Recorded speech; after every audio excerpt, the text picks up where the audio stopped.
¿Qué tal? ¿Cómo están? Bienvenidas, bienvenidos. Como es habitual a la entrevista del día aquí en Antofagasta Televisión, en esta oportunidad quiero presentarle a quien nos va a acompañar en esta conversación, Víctor Hernández, director ejecutivo de UCampus. ¿Y por qué vamos a hablar con él? Solo para hacer una intro, hemos hablado mucho del proceso constituyente, ¿cierto?, desde el año pasado y en la fecha, sobre todo después de las elecciones, pero vamos a darle una vuelta a algo que ellos vienen levantando sobre una plataforma digital de participación ciudadana. Víctor, gracias por acompañarnos aquí en la entrevista y en Antofagasta Televisión. Muchas gracias, Carolina, por la invitación, por el espacio.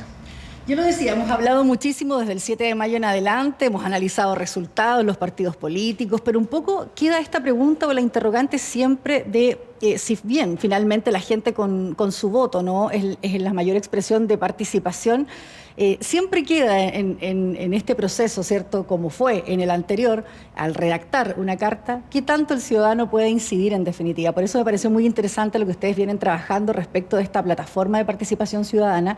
Así que quisiera partir por eso, que nos cuentes un poquito, en base ya a un proceso anterior, cómo es que se va gestando y se constituye esto de una participación bien directa también en el proceso para poder incidir en él. Sí, en ese sentido hay que remitirse en primer lugar al reglamento. El reglamento que establece este nuevo proceso habla acerca de la participación ciudadana y hay un capítulo en donde establece, ¿cierto?, que la participación tiene que ser por medios digitales, pero estos medios digitales también de alguna manera que respondan a lo territorial y no a lo centralizado como se acostumbra, sino que pueda ser a lo largo del país. En ese sentido es donde uno de los criterios, ¿cierto?, que se establece es que puedan existir 4 mecanismos de participación y estos mecanismos de alguna manera con distintas metodologías establecen una capacidad de incidencia a diferencia de lo que ocurrió en el proceso anterior. ¿Por qué? Principalmente por el calendario, ¿cierto? En el calendario la vez anterior es que cuando ocurrió la participación ciudadana, ¿cierto?, se entregó un informe pero llegó a destiempo. En cambio, a diferencia, ¿cierto?, de ese proceso, esta vez el informe que se le va a entregar a las consejeras y consejeros que salieron electos la semana antepasada, si no me equivoco, es que van a tener, ¿cierto?, este informe mucho antes para poder llevar la discusión, ¿cierto?, con la información de la participación ciudadana ya sobre la mesa. Ahora, si vamos un poquito a comparar, me imagino ya tenemos una experiencia previa. Igual hubo participación de todas maneras, aunque quizás vamos a decirlo en términos más simples, a lo mejor no tan vinculante probablemente, porque llega este informe que no logra traducirse finalmente, ¿cierto?, en este cuerpo que se entrega a la ciudadanía. Pero hay una participación de 1 millón de personas. Uno podría decir, ¿o cómo leen ustedes eso respecto del objetivo que ustedes plantearon de a cuántos llegar? ¿Es un número significativo? ¿Es un número menor? Porque mucho se ha hablado de este proceso, en esta segunda instancia, de que la participación de la gente no estaba muy convencida de este proceso, ¿no?, en definitiva. Sí, es bastante interesante el ver los números del proceso anterior. Nosotros somos un centro de tecnologías de la Facultad de Ingeniería de la Universidad de Chile y en el proceso anterior, si bien había un tiempo muy acotado para generar la participación ciudadana, es que logramos armar una plataforma en muy poco tiempo, pero que cuando comenzó a utilizarse, ¿cierto?, y de pronto empezamos a tener cifras, nos dimos cuenta que habíamos llegado a más de 1 millón de personas. Eso fue en el proceso de la convención. Hoy los mecanismos de participación se van a activar el 7 de junio. Probablemente no vamos a llegar a cifras similares, ¿sí? Hay que considerar, ¿cierto?, que es un proceso que no parte hoy, ¿cierto? En 2016 con el proceso de Michelle Bachelet, Cabildos, claro, ¿cierto?, los cabildos, luego el proceso mismo de la convención. Hay un agote, ¿cierto?, respecto a la participación ciudadana y eso no se puede desconocer, pero no por eso es que se puede coartar la posibilidad de seguir abriendo estos espacios.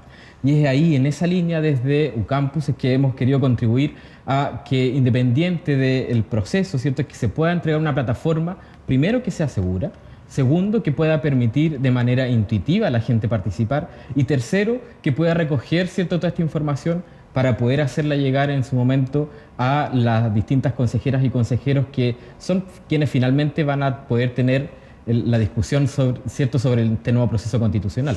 Hay algunos tips bien interesantes, ¿no? Uno, lo primero que busca en todos estos procesos es ir legitimando, ¿no?, muy democrático, un voto, es lo que vivimos el 7 de mayo, pero sin duda también es interesante lo que tú decías respecto de la seguridad y las plataformas que hay detrás. Un poco, cuando pienso en esto, por ejemplo, del voto electrónico, que muchos pensaban debiera darse un voto distinto al que tenemos, sobre todo por las excusas que se presentaban ese día, domingo 7 de mayo, uno piensa de inmediato en la seguridad de estas plataformas. Cuéntame un poquito también cómo se ha ido avanzando y dar esta responsabilidad también desde el gobierno, en definitiva, esta participación de un proceso, pero que recae en definitiva en universidades también chilenas en este caso. No se busca una plataforma también fuera.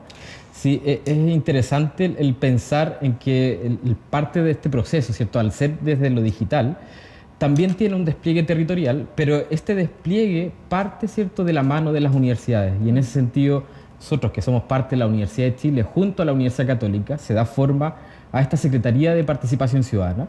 Pero también es que la Secretaría, en conexión con cada una de las universidades acreditadas del país, ¿cierto?, está haciendo un despliegue, preparando este despliegue. Por eso, cierto, es que hoy desde acá de la ciudad de Antofagasta estamos también en las conversaciones con las distintas instituciones que van a aportar precisamente a eso, a poder entregar seguridad, confianza, y no solo desde las plataformas, sino que también respecto a la articulación del proceso. Ahora bien, yendo de lleno a la plataforma como tal, es que la plataforma efectivamente estamos tomando todos los resguardos, al igual que la vez anterior, de que este proceso pueda ser seguro. Hay una integración directa con clave única, en el sentido importante para las personas que nos están mirando, que puedan, ¿cierto?, recuperar su clave única, que la tengan a mano, porque es la llave para distintos procesos, no solo de participación ciudadana, sino que también distintos trámites que hoy día el Estado de Chile pone a disposición a través de esta clave única. Así que desde ahí viene un poco la confianza, ¿sí? Víctor, hablemos un poquito de los mecanismos ya en definitiva, ¿cierto? Se ha hecho difusión a estos diálogos, a esta consulta ciudadana previa, ¿no? Y una segunda etapa que en definitiva la gente ya va a poder tener a lo mejor una iniciativa popular de norma más directa, que ya es un mecanismo mucho más concreto, vamos a decirlo así, de participación. Hablemos un poquito de estos 4 mecanismos y cómo se ha dividido también en etapas y lo que vamos a ir viendo próximamente. Efectivamente, hay 4 mecanismos de participación. El primero tiene que ver con diálogos deliberativos. Esos diálogos hoy ya están en un proceso de preinscripción, están convocando a las personas que quieran inscribirse, ¿cierto?, para participar en ellos. También va a haber una consulta ciudadana. La consulta ciudadana se va a habilitar durante el 7 de junio, ¿cierto?, para que las personas puedan responder a través de una encuesta, una serie de preguntas que ahí van a venir configuradas. Pero también hay 2 grandes mecanismos y esos son los que van a poder tener una conexión mucho más directa y territorial. El primero tiene que ver con las iniciativas de norma. Es algo similar a lo que ocurrió en el proceso anterior, a diferencia, eso sí, que hoy va a haber una propuesta de proyecto y las personas van a poder mirar este anteproyecto en la plataforma, conocer los artículos y a partir de eso proponer enmiendas o mejoras. Y esas mejoras, ¿cierto?, van a ser apoyadas por un equipo de abogadas y abogados que están ayudando, ¿cierto?, a que esto pueda tener un sentido más, ¿cierto?, del lenguaje de abogado. Y esto va a tener que ir a la firma o el apoyo de las distintas personas de Chile. La idea es que las iniciativas que junten 10.000 firmas van a poder pasar al Consejo directamente a discusión, ¿sí? La vez pasada una de las cosas que se cuestionaba era eso. Junté firmas y no llegó mi norma. Y eran números interesantes, uno podía ver cómo aquello que a la ciudadanía realmente o expresaba a la ciudadanía le interesaba, finalmente no llegaba a tener ni siquiera un punto de discusión, ¿no? Eso tú dices o garantizas que eso va a ser distinto en definitiva acá. De alguna manera la metodología que han establecido las y los expertos del ámbito de la jurisdicción, ¿cierto? Sí, de alguna manera debiera llegar, ¿cierto?, a la discusión porque, insisto, en el tema del tiempo y el calendario, ¿sí? Y el último mecanismo, que este es el más interesante en lo personal, a mí me motiva mucho porque hay una articulación directa con todas las universidades del país, las universidades que están acreditadas, que están participando en este proceso. Se trata de las audiencias públicas. ¿Qué va a pasar? El 7 de junio se habilita esta plataforma, ¿cierto?, en donde van a poder solicitar una audiencia pública. Esa solicitud va a ser recibida a través de este mecanismo digital. Y organizaciones principalmente, ¿cierto?, pero también personas naturales, pueden solicitarla para poder ir a exponer y a presentar su idea respecto a alguna temática del anteproyecto. Por ejemplo, alguna organización que quiera decir, ¿sabes?, que queremos defender el agua, el medio ambiente, ¿cierto?, va a postular, ¿cierto?, y con esto le vamos a entregar a través de la misma plataforma el resultado de dónde tiene que ir a hacer su audiencia pública. Y esto es lo que podría ser territorial, disculpa que te interrumpa, o sea, evidentemente no tiene mucho sentido a lo mejor en esa lucha, vamos a decir medioambiental, lo que le pasa al sur, lo que le pasa al norte. Exacto. Y es por eso que esa audiencia se celebra en los territorios, ¿no? Exactamente, hay una conexión directa respecto al espacio geográfico, por eso es que de la mano de las universidades es poder abrir este espacio. Uno podría decir, bueno, pero hagámoslo por Zoom. Bueno, queremos volver, ¿cierto?, a lo presencial, porque también hay algo importante que tiene que ver con los símbolos, ¿verdad? Con poder conectar con este proceso desde una perspectiva distinta y no solo enviar un mensaje por el computador y listo, sino que de alguna manera poder tener, ¿cierto?, un espacio de conversación. Van a haber representantes, ¿cierto?, del proceso constitucional en las universidades. Entonces, la idea es hacer una fiesta ciudadana. Entonces, ahí es donde se articula la plataforma con el espacio territorial, ¿cierto? Y cómo esta información luego llega al Consejo. Ahora, ¿cuánto crees que se conoce hoy día esta posibilidad? Porque incluso para uno fue un poco sorprendente, ¿no?, el ver la participación del año pasado, o para quienes han estado más inmersos en el proceso, ¿no?, o en lo que estamos viviendo este 2023, le resulta fácil entender los mecanismos. Claro. Pero gran parte de la población primero le costó entender por qué había que votar nuevamente, Exacto. qué había que votar incluso el domingo 7 de mayo, muchos no sabían ni siquiera que había que escoger un consejero. Y no tenemos en Chile hasta ahora, ¿cierto?, una orgánica, una cultura en el fondo de participación. Muchos ni siquiera entienden qué podría ser una audiencia pública. Los he explicado en breve tiempo, ¿cierto?, cómo podría alguien verse interesada una persona natural o incluso una organización. Pero ¿cuál es la tarea también ahí pendiente un poco de generar este traspaso, ¿no?, de la responsabilidad que también tienen los ciudadanos de ser parte de los procesos, de las plataformas que hoy día no son muchos los espacios también para eso? Entonces, ¿cómo ustedes también van a tratar de difundir lo más posible esto para que la gente en el fondo, en los territorios, vea una posibilidad de llevar a lo mejor su voz hasta una audiencia pública y ser claro, escuchada, ¿no? Sí, sin duda es uno de los grandes desafíos que tiene este proceso, porque nosotros, si bien venimos del mundo universitario, ¿cierto?, conocemos nuestro quehacer, trabajamos ahí diariamente, pero por cierto que estos desafíos, que también son de un carácter histórico, también son novedosos. Lo hablaba el otro día en otra entrevista respecto a que esto es probablemente una de las primeras experiencias a nivel mundial en donde hay una participación ciudadana que está conectada con algo tan profundo como una carta magna del país. Y en ese sentido, abrir canales de participación virtual, ¿cierto?, digital, y conectarlos también con el despliegue territorial, siento que sin duda que requiere de un esfuerzo mancomunado de todos los actores que somos parte hoy día, ¿cierto?, de la sociedad, medios de comunicación, nosotros mismos desde la Secretaría de Participación, el equipo que está, ¿cierto?, desarrollando la plataforma, que es UCampus. Entonces, desde ahí, por cierto que el desafío es grande, estamos haciendo todos los esfuerzos, tanto la Secretaría de Participación, nosotros mismos al estar, ¿cierto?, en entrevistas, dando a conocer los mecanismos y contando un poco, también transmitiendo la seguridad, confianza de que las personas puedan participar y expresar sus ideas, sus opiniones, porque ahí es donde está lo interesante, creo, de estos procesos, que esto pueda llegar, ¿cierto?, e incidir a tiempo en las conversaciones que se están teniendo. Claro, ahora tú dices, hay un tiempo, efectivamente, sí, en que a lo mejor alguien que vaya planteando en el sur del país, acá en el norte, pueda llegar finalmente a tener un punto de discusión, lo que no garantiza obviamente que aquello se transforme finalmente en una norma, o puede ser una enmienda, efectivamente, o puede tener una discusión, que es un punto válido finalmente. Exacto. Para entrar, ¿cierto?, a este proceso democrático. Pero también les pregunto, recién hacíamos el comparativo de la participación y tú ya me decías probablemente sea menos gente la que participe. ¿A qué aspiran, efectivamente? ¿A que el proceso validar un mecanismo, a tener una cantidad grande de personas entrando? ¿Cuál es la aspiración también y la meta ahí que se busca en este proceso? O sea, lo que estamos aspirando, y a partir de los números del proceso anterior, es donde hemos delimitado el máximo de alguna manera. Creemos que hay que estar preparados para el máximo, ¿cierto?, comparando con este último proceso, tanto en los mecanismos de audiencias como en las iniciativas de norma.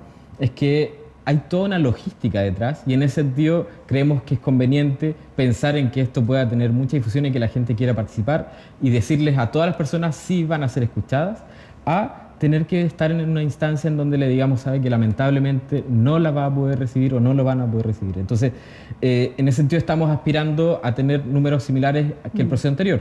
Sin embargo, no podemos desconocer también el contexto en el que esto se está moviendo. Es difícil prever lo que va a ocurrir en junio. Recordar que el mes de la participación es desde el 7 de junio al 7 de julio. Y en ese sentido muchas cosas pueden ir pasando, ¿cierto? Ahí hay algo que trasciende a nosotros. Pero sin duda que la apuesta es a poder asegurar que todas las personas puedan expresar su voz a partir de estos mecanismos de participación. Uh-huh. Ahora no puedo evitar preguntarte, quizás ir pensando en una proyección, ¿no? Uno imagina también un Congreso mucho más participativo, ¿no? Uh-huh. Se ha hablado mucho de las iniciativas populares de norma, incluso en la capacidad, ¿cierto?, de los ciudadanos de incidir directamente en estos procesos, más allá de lo que hoy día se hace, que una comisión pueda recibir distintas opiniones. ¿Está en un camino preparado? Uno podría decir, sí, un sistema ad hoc tecnológico probablemente va entregando ciertas garantías o seguridad de que en adelante la ciudadanía pudiese tener un rol distinto. ¿Cómo ves un poco esa proyección también en Chile, de acuerdo al trabajo que ustedes vienen realizando en el medio universitario, sí, pero que se ha ido proyectando, ¿no?, a distintas áreas de la sociedad en el fondo? De todas maneras, Carolina, yo creo que ahí es donde viene el análisis respecto a estas buenas experiencias, porque sin duda esto no es comparativo con respecto al voto electrónico. Yo creo que esa es una conversación que es mucho más profunda, porque sin duda está muy asociada también a la confianza. Uh-huh. Y la confianza es algo que hay que ir construyendo. ¿Y cómo se va construyendo? ¿Cierto? Con seguridad, con claridad y con transparencia. Entonces, si bien el voto electrónico probablemente falta para que a nivel país podamos llegar a esa instancia, sí o sí creo que la participación ciudadana digital es algo que no tiene vuelta atrás, porque creo que tanto a nivel de gobierno central como regional y local, ¿cierto?, en los distintos municipios, creo que es algo, una herramienta que hoy se puede utilizar, se debe utilizar, porque ya está la tecnología, ¿cierto?, preparada para poder hacer de estos procesos participativos algo mucho más común. Hoy día todo gira en torno al celular. Estamos muy acostumbrados, ¿verdad?, a tener el dispositivo móvil, ¿verdad?, a la mano, y en ese sentido es donde tener una encuesta, ver si es que hay que invertir en luminarias o en alguna consulta ciudadana de un carácter mucho más local, ¿cierto? Creo que eso es algo que no hay vuelta atrás y que por el contrario hay que tratar de promover en los distintos gobiernos locales. ¿Y la Secretaría de la Participación va a atender a eso? ¿Sientes tú que también es un cimiento de un poco equilibrar los poderes versus del centro hacia los territorios? Que siempre los territorios se quejan que en definitiva la política pública o todo se construye sobre la base de una mirada muy centralista versus a lo que se quiere en los territorios, ¿no? Claro.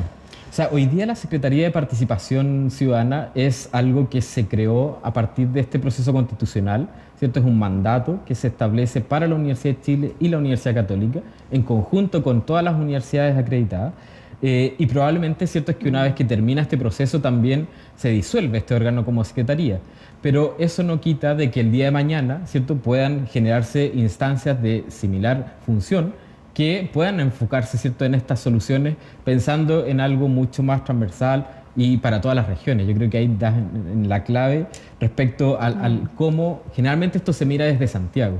Yo creo que estas herramientas hoy día pueden utilizarse, ¿cierto?, a nivel nacional. Lo vimos con un proceso de más de 1 millón de personas de distintas regiones de Chile y en ese sentido creo que esa experiencia es la que hay que tomar y tratar ahora de implementar en los distintos gobiernos, tanto regionales como locales. Víctor, finalmente, y volviendo, ¿cierto?, a lo que vamos a vivir a partir del 7 de junio, ¿cómo alguien que hoy día nos está escuchando se informa más, quiere saber cuándo se activa? Porque acá hay una plataforma que todavía, me imagino, no está disponible, pero se está trabajando, me imagino, para que una vez que esa fecha se cumpla, todos lo tengamos a la mano para poder ser parte de ese proceso, ¿no? Efectivamente. Hoy día es importante poder contarle a las personas que pueden visitar el sitio secretariadeparticipación.cl, quieroparticipar.cl o el sitio de nosotros, ¿cierto?, ucampus.cl, porque ahí van a encontrar información respecto al proceso, van a poder llegar, ¿cierto?, al sitio donde está toda la información respecto a los mecanismos, las fechas, las inscripciones, y el día que esto comience, sin duda que va a haber un despliegue también en donde esperamos que pueda participar la mayor cantidad de gente. Nos vamos a quedar bien atentos entonces, Víctor, a lo que pueda ocurrir y sobre todo a esos datos que puedas ir entregando, ¿no?, de cuánta participación o cuánto interés también genera la ciudadanía en definitiva en estos procesos, ¿no? Que quizá hay un mecanismo, lo que tú dices, más fácil a veces desde la comodidad del hogar, pero es interesante lo que pueda pasar después en esos 10 minutos, ¿no?, de una audiencia en definitiva. Bien atractivo lo que pueda ocurrir. Así que nos vamos a quedar bien pendientes ahí de lo que pueda surgir de este proceso. Muchas gracias, Carolina. Gracias por habernos acompañado, gracias a ustedes también. Ahí está la información disponible, quizás muchos no conocían, pero es cierto, hay posibilidad de participar en este proceso, ¿cierto? En este nuevo proceso constituyente 2023 y lo que se está gestando, por supuesto, y a partir del 7 de junio atentos a esas plataformas y, ¿por qué no?, ir a buscar, ¿cierto?, una audiencia y poner quizás en discusión alguna norma o alguna parte de la norma que se está tratando de debatir en nuestro país. Gracias por habernos acompañado. Nos reencontramos como siempre en este espacio, en la entrevista del día aquí en Antofagasta Televisión.